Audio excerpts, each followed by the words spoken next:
Kalen DeBoer and the pressure at Alabama, media pressure. Like I said, is it too much? Is it deserved? Not really deserved, but should it be there?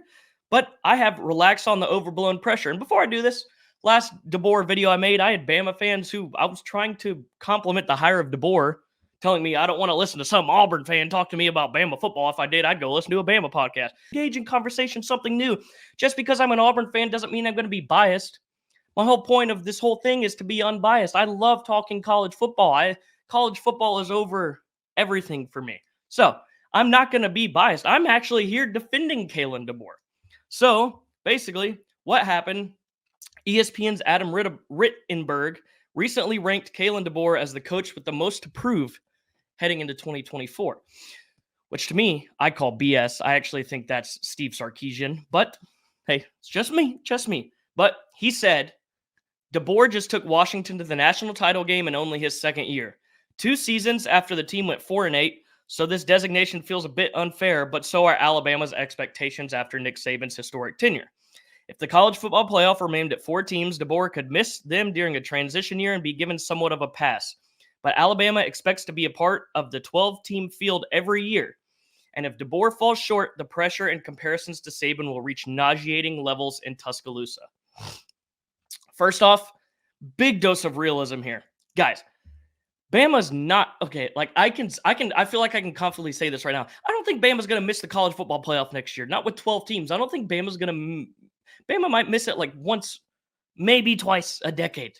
I mean, you're talking about a program with like 5 losing seasons since like the 50s.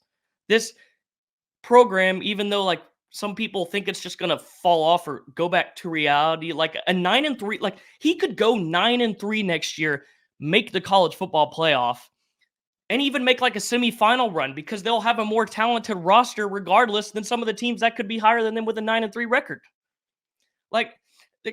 And here's the thing, the pressure and comparisons, I think I've seen a lot of Bama fans talk, and the national media likes to create this. I mean, obviously, some people are louder than others. Usually it's the idiots. We can say that pretty confidently for every fan base.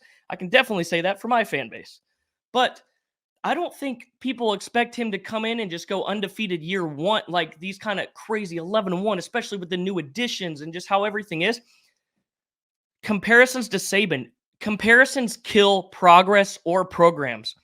One thing I hate about Auburn is 99% of people who are Auburn fans, or at least that I know, they compare. Everything is comparisons. And I think that's why we've always held ourselves back, because you can't go forward if you're always comparing. You have to do what you can do for yourself and better yourself, create a better program.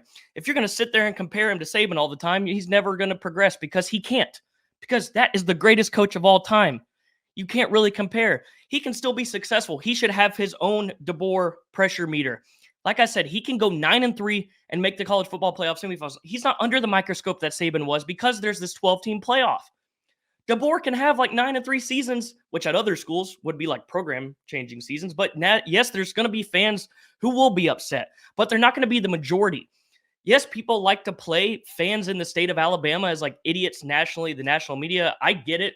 Not really. I get why they do it because it's easy to click and it's easy for them to make fun of. But not all these fans are just some idiots walking around like saying the most crazy radical things about Alabama football.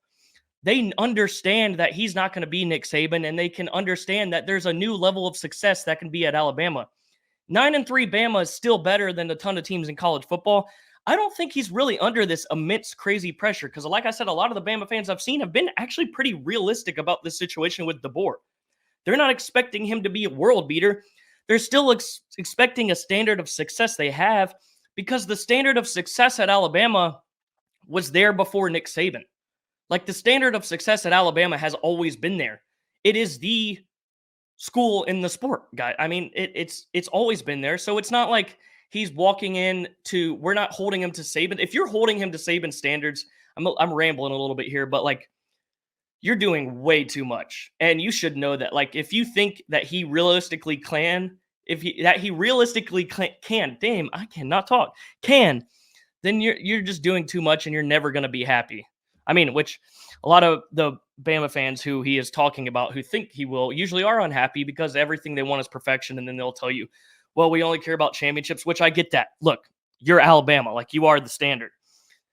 But let's not put this guy under some insane microscope. But the national media is going to continue to do this because it's easy, and it's easy for the rest of the country to believe that Kalen DeBoer is going to be in like some just insane pressure vacuum.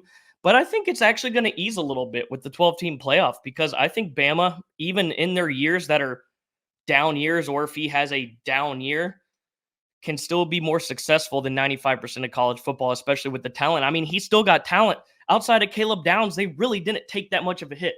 Ryan Grubb is like, okay, and I get you can say the offensive coordinator thing. It's really hard to call your own plays. He's gonna. I just blanked on the tight end coach's name that he would promote to OC, but he'll get his own guy next year. Like, let's pump the brakes.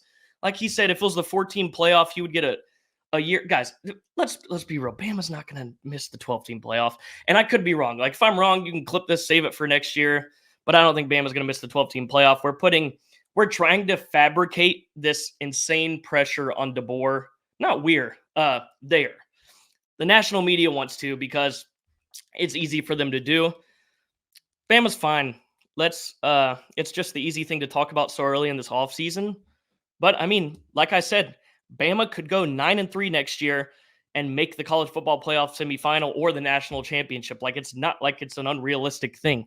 Like I said, the new standard at Bama, or the standards of success, it can still be there, but it could just move to a different one. You can't compare him to Saban, because if you do that, it's never going to work. It's never going to happen. There won't be the level of success that he could potentially reach.